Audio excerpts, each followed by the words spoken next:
Hello, my name is Dr. James R. Golding, and you're watching A Natural Health Care Alternative, the program dedicated to your health, longevity, and well-being. Stay transfixed on this channel because we have a very good show on today. The topic that we're going to cover today is going to be on the environment and its effect on your health. And we're going to focus on two key issues. One is that I feel that it's a God-given right that we have, number one, clean air, and secondarily, clean water. It's a wonderful thing nowadays that Americans are drinking water in greater quantities than they ever have. When I was a kid, no one really drank water, but now everyone kind of gets the message that to drink water. 70% of your body weight is comprised of water, and it's very important that we have a clean, natural source of drinking water. If there's some confusion out there on what I want you to drink, you're not going to drink your normal tap water. You're going to stop doing that if that's what you're doing. Just because it comes in the tap and it's fit for human consumption, it's not really healthy for human consumption. Now, a lot of people nowadays have switched to drinking bottled water. Bottled water is better than your tap water, but it's not necessarily the direction that you have to go. It's not either cost efficient, and what they find out now is that drinking bottled water can be wasteful in and of our natural resources. They found that 20 million pounds of water bottles were thrown out inappropriately as far as trash or litter in the country. What they also find out is that water left in bottles, if it's left in those plastic bottles, when it's exposed to sunlight for protracted periods of time, there'll actually be a leaching effect of some of the plastics into the water. So here you are, you're thinking you're going to do something good for yourself, and you're not. Buying any type of filtration system for your regular tap water is better than not having anything. But the way to go, and I want you to run out and buy it today, is you're going to get yourself a reverse osmosis system. These systems are very cost effective now. GE makes them for $250, and you can get them at Lowe's or Home Depot. For another $100, you can have a plumber come and install a reverse osmosis system in your home. That is great water. It has a pre-filter. It has what's called an osmotic membrane. This is something that helps to make it so that just water and no toxic minerals are going to get through, and it eliminates chlorine. And by the way, chlorine is not a nutrient. Chlorine is necessary to add to water to eliminate bacteria, but you do not need chlorine to survive. In fact, it's unhealthy for you. Then they have a post filter after this osmotic membrane. Those filters need to be changed intermittently, but that's the system that I want you to get. I don't want you to get the little kind that you're going to put the gallon of water in and it's going to come down. I don't want you to get just a little filter and think that that's okay. It's not okay. You're going to get yourself a reverse osmosis system, and that's the most cost efficient.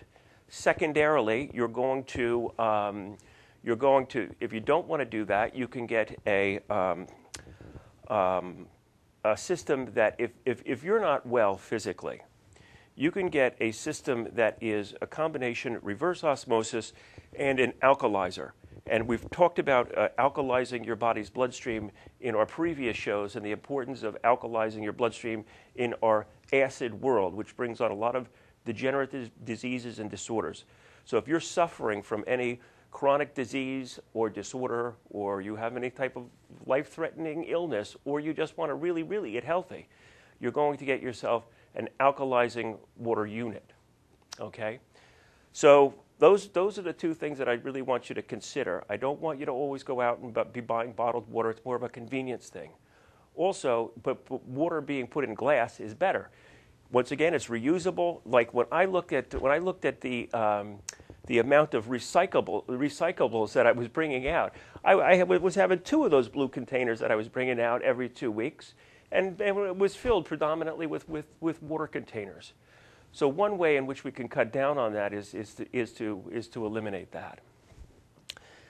Something before we go on with air that I want you to all consider getting done is I'd like for you to go and get a hair analysis done. What this is a test upon which we take a sample of your hair from the base of your head and neck.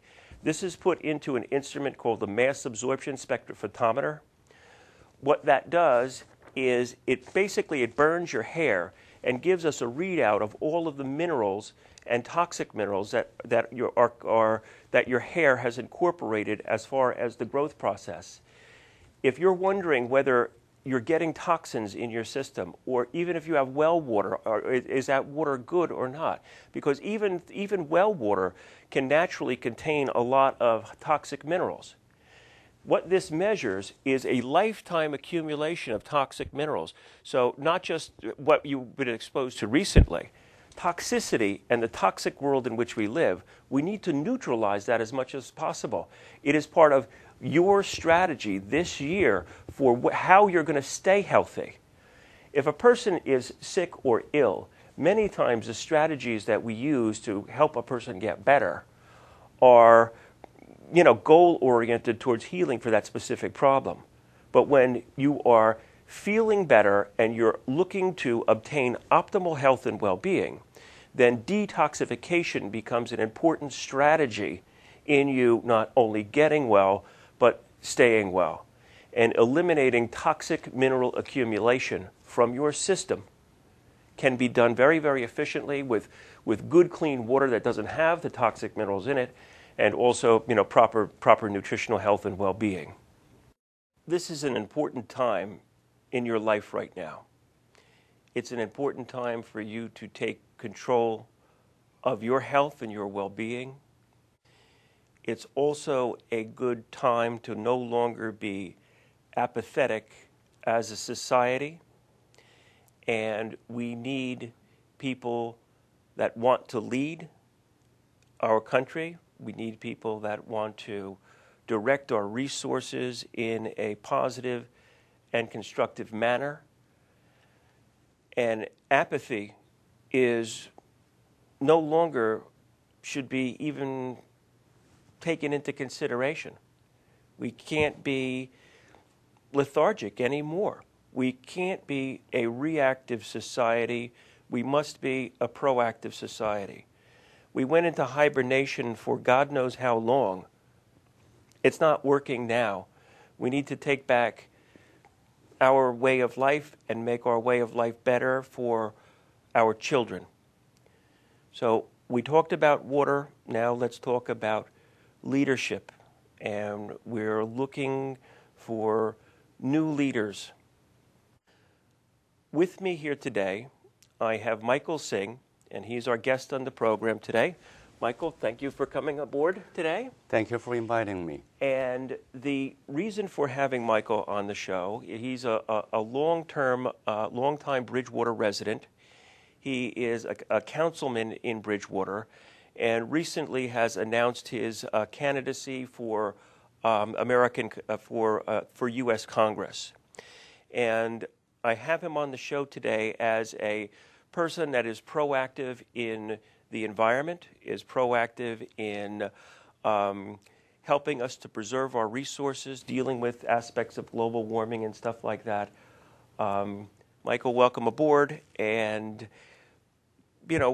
what are some of the stances that are important to you regarding, where you want to take your role?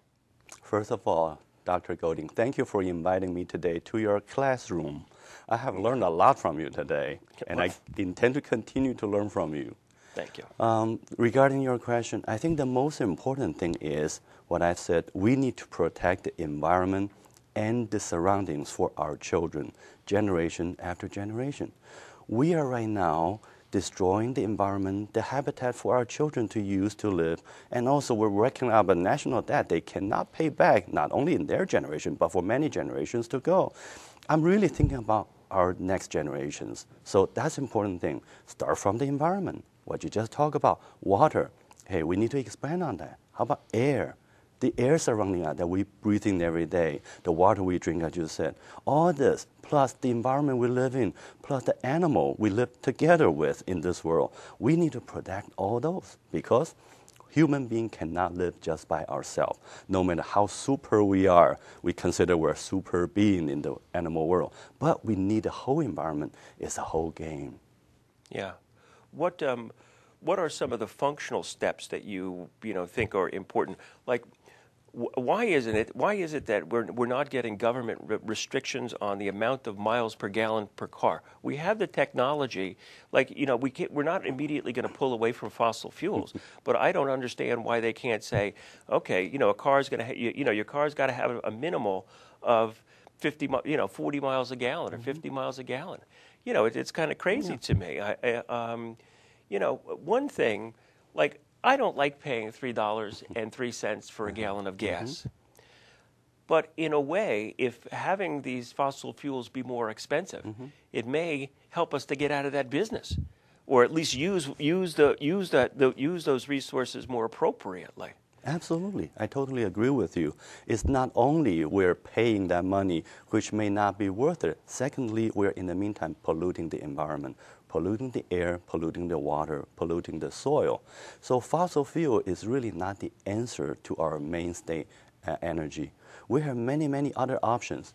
I do not want to try to play as an expert, said I know the answer. Many people, organizations, institutions, they are working on that right now every day. But I think without blaming our leadership, I have to say that our national leadership really need to take more responsibility in taking the lead, just funnel some of the fund and money into the research and study and the effort for finding alternatives to the current fossil fuel energy.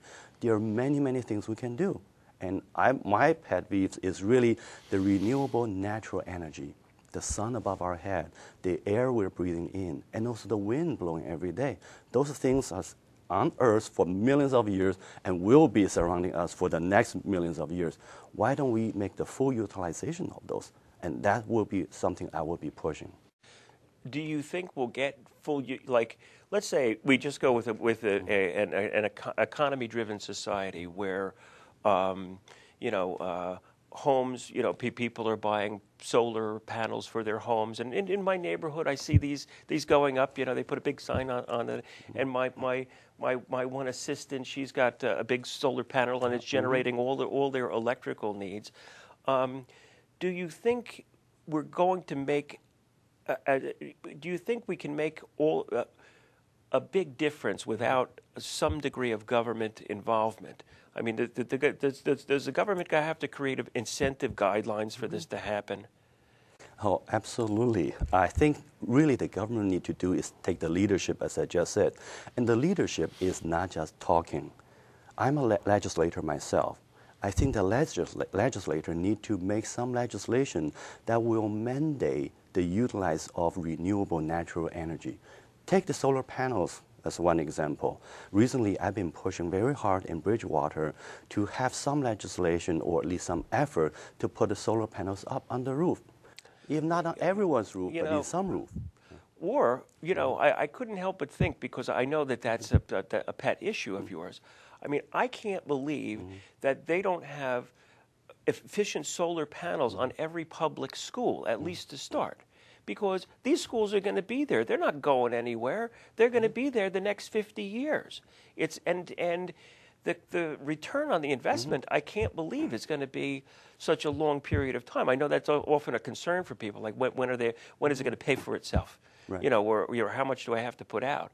But we're putting so much out for education that it's almost educational to put solar panels on the tops of these schools. Absolutely. So when these kids, they go to school, they see this, it becomes, it just makes common sense to go ahead and do that. Exactly. It's leading by example. That's what I proposed recently in Bridgewater Township when we prepare to construct the new municipal complex. I proposed to put solar panels on top of the building roof because this is leading by example. If the township doesn't do it, we cannot convince other people to do it.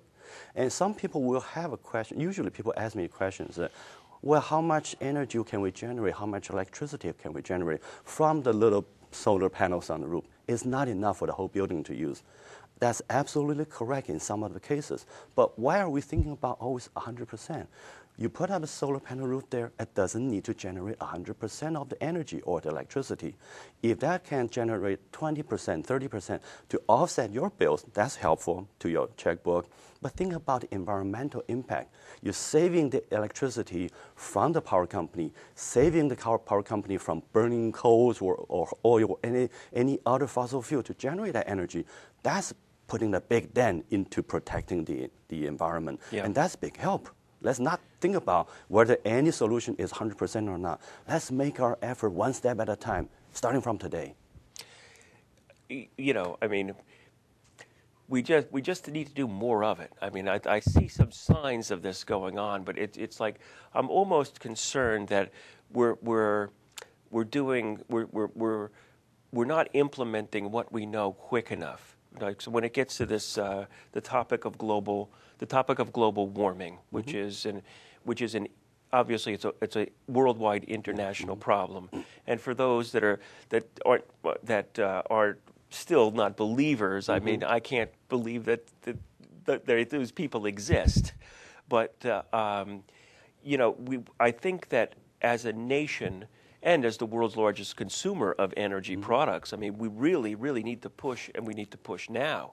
The envelope around the Earth is only 5 miles. I don't know how big people think the actual, you know, the actual utilizable airspace is.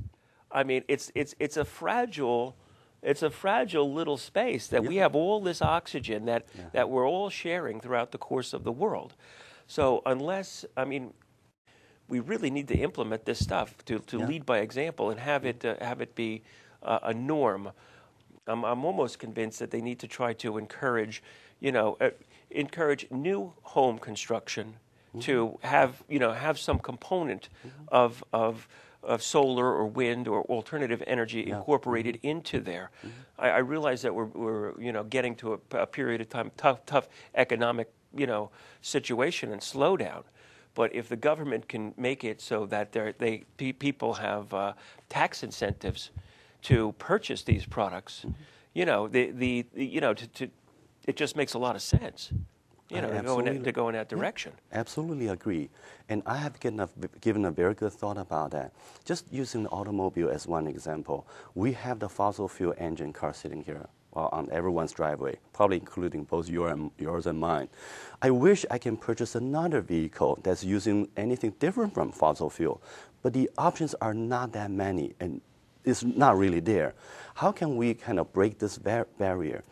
The alternative energy engine has been there for more than 20 years. They came out slowly, one vehicle at a time, two vehicles at a time, but still, without the vehicles there, we cannot really switch to a different energy source. So how can we break that? I have a very, very bold solution and suggestion. If I get to the Congress, I want to push for legislation that mandate automobile makers need to present a different model for each model they make. For every fossil fuel engine model they make, they need to present a different one, be it biofuel or be it solar and hybrid car, whatever they present, or pure electric car, they need to make a similar model. And the trick is, they need to make the price the same. Right now, if you go to buy a Toyota hybrid, the Prius, you're paying probably between $6,000 and $8,000 more for exactly the same car. Right. The only consolation for you is you know that you'll be saving some money down the road, and you're doing the nature a good thing and the world a good thing. But all that is not enough to convince the other 85 or 90% majority in the society to convert. We need to give people a choice when they walk into the showroom, when they look at two cars, one fossil fuel engine, one alternative engine, an alternative fuel engine, same price. Then people will make the choice, and I believe more than half of the citizens will choose the better, more environmental friendly engine and purchase that, and that will pave the way for the total conversion. Yeah. Well, I agree with you. I also agree with the, even for the intermediary term, we it seems like we're hooked on sport utility vehicles, bigger cars.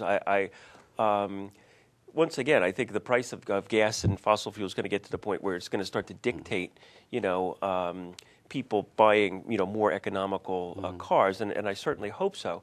I can remember when I was a kid, like when they we've been through two energy, where there was the energy embargo from the 70s, and then they had another embargo, but.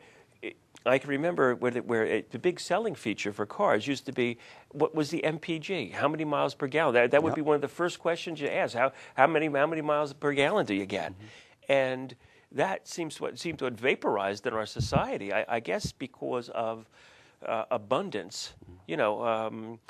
Just abundance economically, where bigger is better. Everything is Texas-sized with the Cadillac and the big long horns and all of that.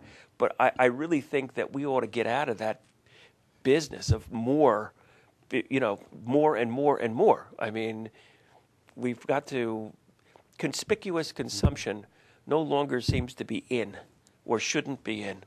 And let's hope that we can move things in that direction. Yes, I agree. That's another very good point. The word you mentioned, abundance. We are fortunate enough in this country that we have abundant resource for us to use.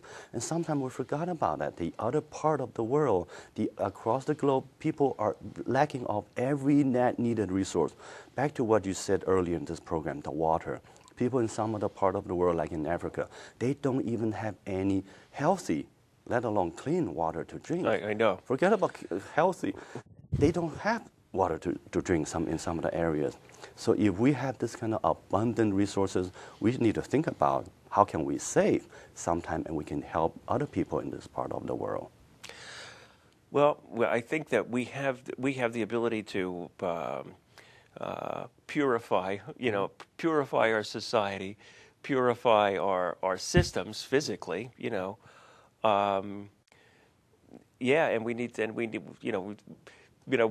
and we're thinking internationally at this point, but yeah, people, like I started out with our statement today of, clean air and water. I mean, on the pyramid of life, I mean that these should be things that are naturally given, God given, and they shouldn't be compromised.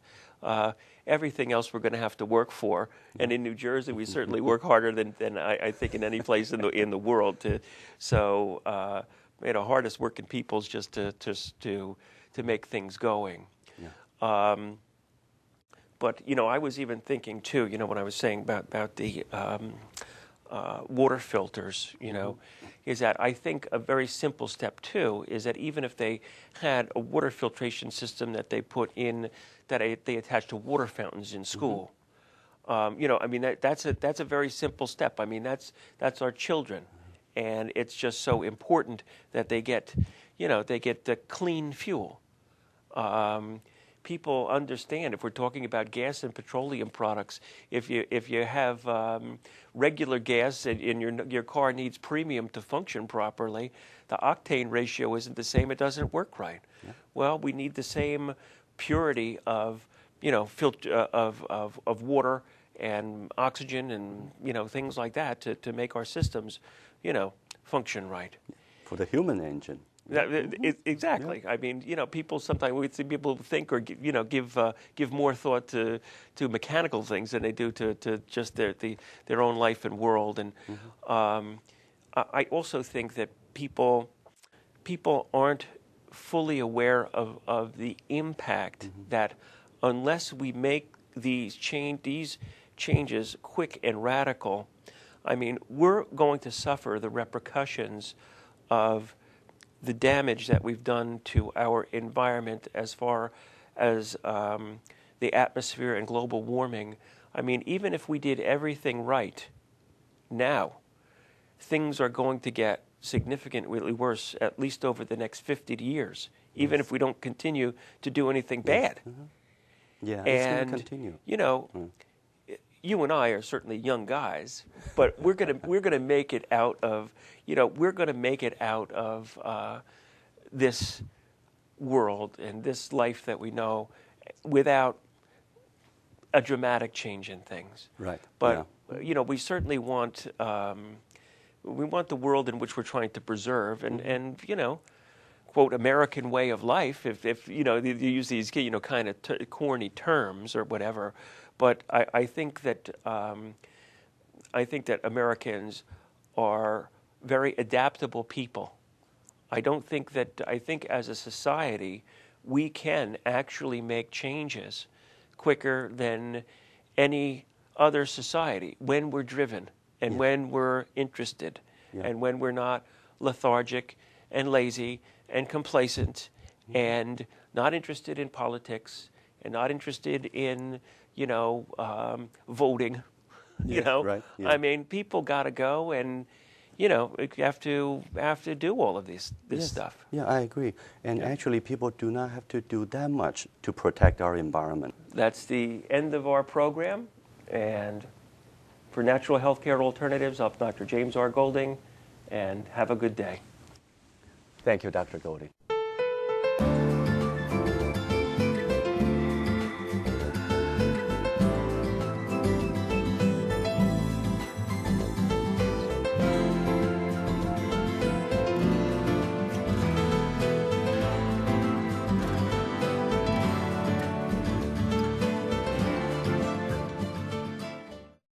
Recycling a glass bottle saves enough energy to run the TV you're watching for 1 full hour.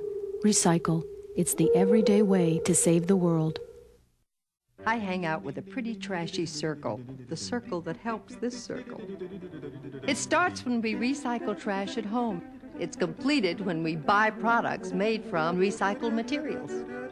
Check the label for something called post-consumer recycled content. Then buy the highest percentage of it you can find. Complete the circle.